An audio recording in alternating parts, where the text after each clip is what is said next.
మన దళిత బహుజన సామాజిక వర్గాల నుంచి నాయకులుగా ఎన్నికైన ఎంతమంది ప్రభుత్వంలో ఉన్న నాయకులు ఈ సామాజిక వర్గం కోసం అభివృద్ధి కోసం పాటుపడ్డారు? అంబేద్కర్ గారు ఒక స్టేజ్ కల్పించారు. ఆ స్టేజ్ ఎక్కడానికి మన సామాజిక వర్గాలు వాళ్ళను మోసి మెట్లుగా మారి ఈ స్టేజ్ మీద ఎక్కిస్తారు. ఈ స్టేజ్ మీదకి వచ్చాక స్టేజ్ కింద ఉన్న వాళ్ళని ఎంతమందిని పై స్టేజ్ కి తీసుకురావడానికి ఎంతమంది దళిత నాయకులు ట్రై చేశారు? ఒక్కసారి చెప్పండి. ఎవరైనా సరే ఏ పార్టీ అన్న అధికారంలో ఉండనివ్వండి, దాన్ని కాదన్న ఏ పార్టీ అన్న అధికారంలో ఉండనివ్వండి, సామాజిక వర్గాన్ని వెంటేసుకొని తిరిగి జెండా పట్టుకొని నేను ఆ సామాజిక వర్గాన్ని ఉద్ధరిస్తాను అని చెప్పి అతని చేతికి అధికారం వచ్చిన తర్వాత ఆ సామాజిక వర్గం గురించి పట్టించుకున్న నాయకులు ఎంతమంది ఉన్నారు ఇప్పటివరకు ఏ ప్రభుత్వంలో అయినా సరే ఈ రాష్ట్రంలో?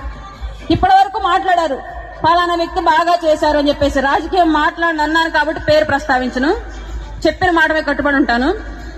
అంబేద్కర్ విదేశీ విద్యా పథకం పేరు తొలగిస్తే ఎంతమంది మీలో నుంచి అంబేద్కర్ గారు నువ్వు పెద్దవాడువా ఎందుకు తీసేసావని ఏ దళిత నాయకుడు ప్రశ్నించాడు? ఎవరు ప్రశ్నించరా? బహుజనుల సామాజిక అభివృద్ధికి సంబంధించి నిధులు తొలగిస్తే ఏ దళిత నాయకుడు ఆ విషయం మీద గొంతెత్తి ఆ సామాజిక వర్గం తరపున నిలబడ్డాడు? ఒక్కళ్ళు నిలబడ్డా. దళితుల్ని అక్రమంగా చంపేస్తూ ఉంటే, అక్రమంగా దాడులు చేస్తూ ఉంటే ఏ అధికారంలో ఉన్న దళిత నాయకుడు ఆ అక్రమాలకు దాడులకు తెగబడుతున్న వ్యవస్థను ప్రశ్నించాడు? ఎవరూ ప్రశ్నించరా. ఎక్కడైతే మిమ్మల్ని నిలబెట్టిన సామాజిక వర్గం అణచివేతకు గురవుతోందో అక్కడ ఆ సామాజిక వర్గం తరపున నాయకులుగా ఉన్న మీరందరూ చేతులు కట్టుకుని మోకరిల్లారే తప్ప అగ్ర సామాజిక వర్గాల ముందు మిమ్మల్ని నాయకులుగా చేసిన సామాజిక వర్గం గురించి మీరెవరూ నిలబడలా. ఇప్పటి వరకు 60 ఏళ్ల తమిళనాడు నుంచి విడిపడిన ఆంధ్ర రాష్ట్రంలో 60 ఏళ్లుగా ఎన్ని ప్రభుత్వాలు ఎన్నిసార్లు మారినా సరే, ఎంతమంది రిజర్వేషన్ పేరుతో దళిత సామాజిక వర్గాల నుంచి నాయకులైనా సరే అగ్రవర్ణాలకు బానిసత్వం చేశారే తప్ప అణగారిన వర్ణాల కోసం ఆ అధికారాన్ని ఉపయోగించలా. అట్లా ఉపయోగించిన నాయకులు ఎవరైనా ఒక్కరిని మీరు చెప్పండి. అలా ఉపయోగించిన నాయకులు ఎవరైనా ఉన్నారు అంటే మన బహుజన జాతుల నుంచి ఈ రాజ్యాంగం వచ్చిన తర్వాత, అంబేద్కర్ గారు రాజ్యాంగం రాసి మనందరికి అధికారం ఇచ్చిన తర్వాత దామోదరం సంజీవయ్య గారు మాత్రమే చేశారు. దామోదరం సంజీవయ్య గారి విగ్రహాలు ఎన్ని ఊర్లో కనిపిస్తున్నాయి మనకి. ఇవాళ మనం ఉపయోగించుకుంటున్న ఈ వృద్ధాప్య పెన్షన్, వితంతు పెన్షన్, పేదలకు భూమి, పేదలకు గృహం, ఈ వసతులు, ఈ పథకాలన్నీ పెట్టింది ఒక దళిత బహుజన జాతుల నుంచి వచ్చిన దామోదరం సంజీవయ్య. కానీ ఇవాళ ఆయన పేరు ఈ రాష్ట్రంలో ఎన్ని పథకాలకు ఉంది, ఆయన విగ్రహం ఎన్ని ఊర్లో ఉంది, ఆయన చేసిన మంచి ఎంతమందికి తెలుసు? అలా ఎవరికీ తెలియదు. అంబేద్కర్ వాదానికి వస్తే ప్రతి ఒక్కళ్ళని మెల్లో పులుగు కండవ వేసుకుంటాం. ప్రతి ఒక్కళ్ళం జై అంబేద్కర్ అంటాం, జై భీమ్ అంటాం.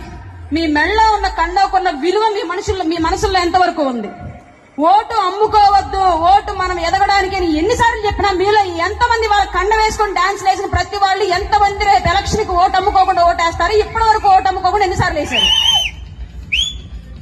సమాజంలో ఎవరిని అణిచివేస్తున్నారంటే అగ్ర సామాజిక వర్గాలు మనల్ని అణిచివేయటంలా. ఎందుకంటే వాళ్ళ జనాభా 5% 10% లోపే, మన జనాభా 20% ఉంది. కానీ మనమే అణచివేతకు గురవుతున్నాం. ఎందుకు గురవుతున్నాం? మన తాతలప్పుడు ఊరు చివరే ఉన్నాం, మన తండ్రులప్పుడు ఊరు చివరే ఉన్నాం, ఇప్పుడు మన టైంలో ఊరు చివరే ఉంటాం, మన పిల్లల టైంలో కూడా ఊరు చివరే ఉంటాం. ఎందుకంటే మనలో కూడా మార్పు రాలే. ఇంకా మనలో మార్పు వస్తే కదా మనలో అభివృద్ధి రావడానికి. మనలో మనమే తొక్కుకుంటున్నాం. ఒక్కళ్ళు పైకి వెళ్తే ఇంకంతే రౌండ్ గోడ కట్టేస్తాం. ఇంకెవరు మన వాళ్ళు రావడానికి వీళ్ళు. అవసరమైతే అగ్రవర్ణాలకు బానిసత్వం చేసి జీ హుజూర్ అనడానికి సిద్ధంగా ఉన్నాం. కానీ ఏ రంగంలో ఉన్నా సరే మన వాడిని చెయ్యి పట్టుకుని పైకి తీసుకురావడానికి సిద్ధంగా లేం. ఇది వాస్తవం. మీరు ఎవరు ఒప్పుకున్నా ఒప్పుకోకపోయినా నేను కాంట్రవర్సీ మాట్లాడాలనుకున్నా ఇదే నిజం. ఈ సమాజంలో నేను ఇదే ఫేస్ చేస్తున్నాను కాబట్టి వాస్తవాలు మాట్లాడుతున్నా.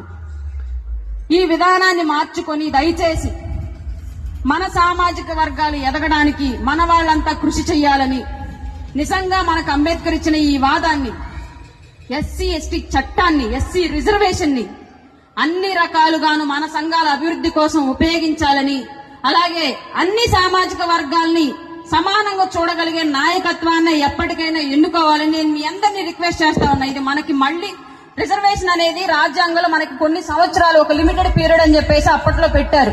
దాన్ని ఇప్పటికీ కొనసాగిస్తూనే ఉన్నాం. కానీ ఇప్పటికి కూడా మన సామాజిక వర్గాల అభివృద్ధి చెందల.